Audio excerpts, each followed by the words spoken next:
Jiwa terpilih adalah individu-individu yang berdiri di luar kerumunan banyak orang, menjalani kehidupan yang unik, dan diberkahi dengan potensi yang luar biasa.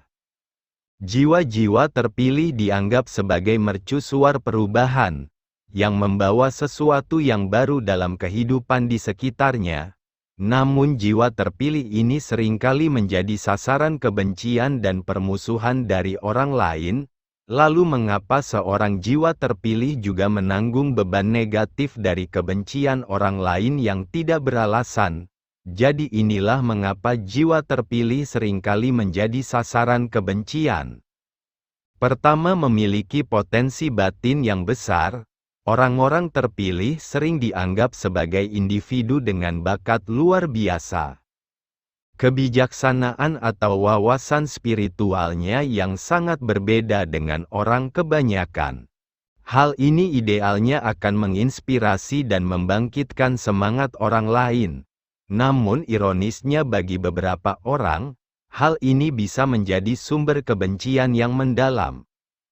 Semua ini dikarenakan kualitas luar biasa dari orang-orang terpilih, secara tidak sengaja menjadi cermin bagi orang-orang di sekitar mereka, yang mungkin mencerminkan apa yang kurang dalam diri orang lain, hanya dengan menjadi diri mereka sendiri. Jiwa terpilih secara tidak sengaja membuat orang lain sadar akan kelemahan dalam hidupnya. Hal ini dapat menimbulkan perasaan rendah diri yang menyebabkan individu mengubah kekaguman atau aspirasi mereka menjadi permusuhan.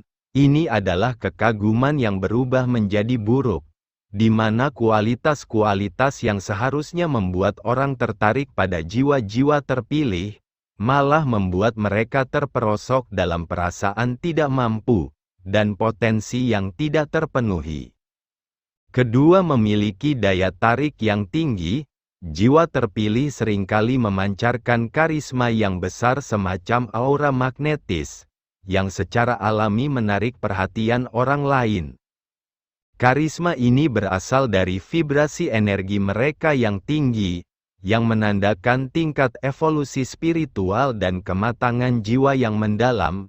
Daya tarik alami ini dapat menimbulkan konsekuensi yang tidak diinginkan, di mana hal ini dapat menyebabkan perasaan tidak mampu pada orang lain, yang merasa tenggelam tak terlihat dalam pancaran sinar ilahi.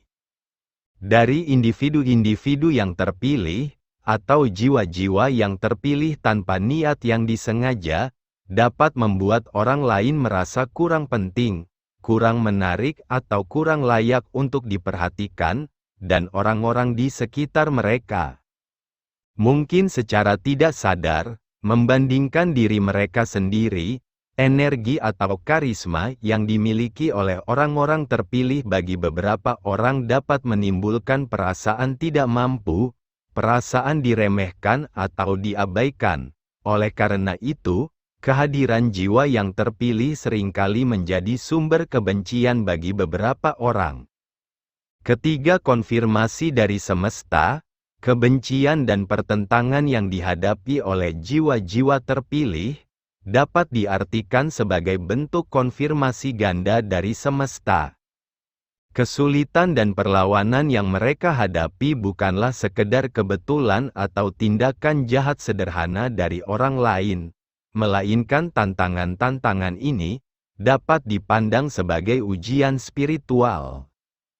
Sebuah konfirmasi dari alam yang lebih tinggi, atas peran dan tujuan penting mereka dalam kehidupan, seolah-olah alam semesta sendiri yang menghadirkan rintangan-rintangan ini, untuk memastikan mereka teguh dan benar-benar berkomitmen pada jalan takdir mereka.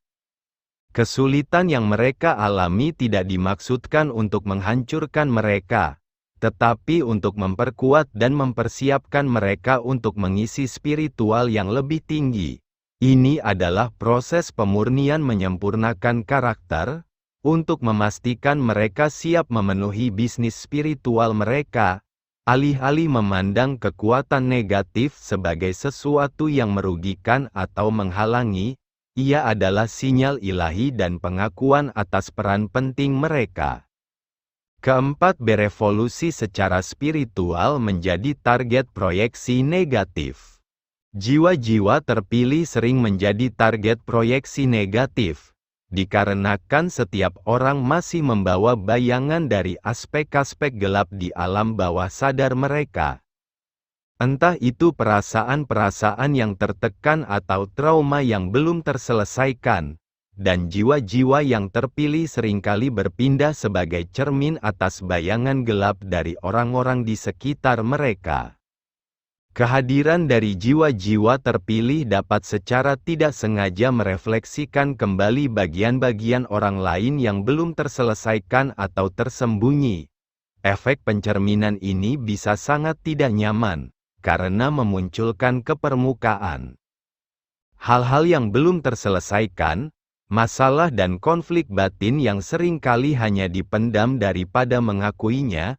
Kehadiran jiwa-jiwa terpilih dapat memicu reaksi tidak sadar pada orang lain, yang mengarah pada proyeksi negatif seperti iri hati, kemarahan atau kebencian. Oleh karena itu jiwa-jiwa terpilih menjadi orang yang tanpa disadari penerima proyeksi negativitas ini. Jika orang-orang memilih untuk menghadapi bayangan mereka daripada memproyeksikannya keluar, ini berpotensi mengarahkan individu tersebut menuju kesadaran diri dan pertumbuhan spiritual yang lebih besar. Kelima, ketahanan dan keteguhan hati yang besar. Karakteristik dari orang-orang terpilih adalah memiliki ketangguhan dan tekad yang luar biasa. Orang-orang terpilih memiliki ketabahan dan semangat pantang menyerah dan memiliki ketenangan dalam menghadapi tantangan. Ketahanan batin seperti itu adalah sebuah manifestasi dari pemahaman spiritual mereka yang telah matang.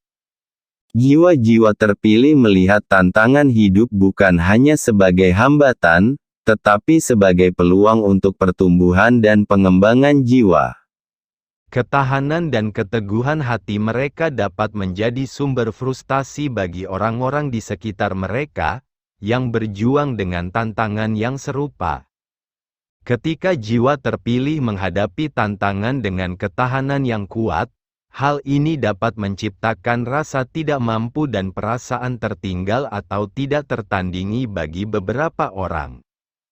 Hal ini dapat menimbulkan semacam kebencian yang bukan disebabkan oleh ketidaksukaan pribadi, namun lebih merupakan reaksi terhadap kekurangan yang mereka rasakan. Ketangguhan dan tekad dari jiwa-jiwa terpilih ini terkadang dapat disalahartikan sebagai ketidakpekaan atau sikap acuh tak acuh, yang pada akhirnya memicu perasaan keterasingan hingga kebencian. Keenam, bias implisit dan kesalahpahaman. Bias implisit adalah sikap bawah sadar yang mempengaruhi pemahaman kita tentang tindakan dan keputusan secara tidak sadar.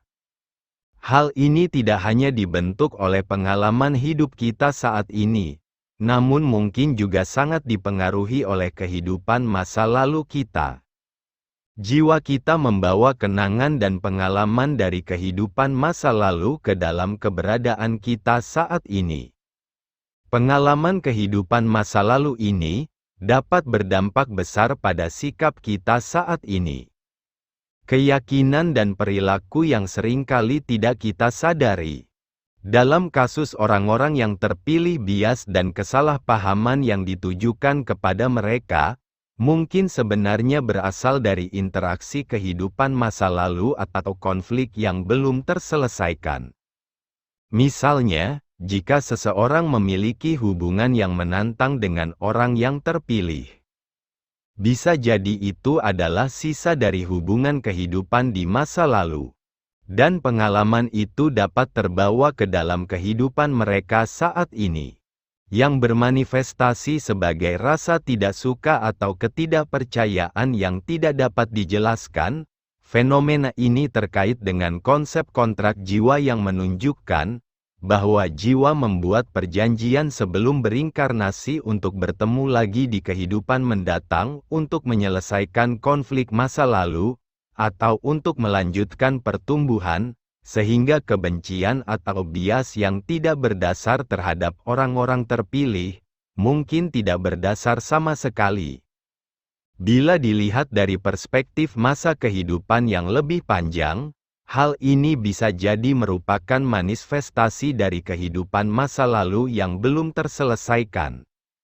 Ketika kita memahami bahwa reaksi negatif dari orang lain, sebenarnya adalah cerminan dari ketidakamanan dan ketakutan mereka sendiri, hal ini dapat menumbuhkan rasa empati dan kesabaran, menyadari bahwa kebencian yang ditunjukkan kepada Anda seringkali berakar pada masalah orang tersebut yang belum terselesaikan. Oke, sampai di sini dan terima kasih.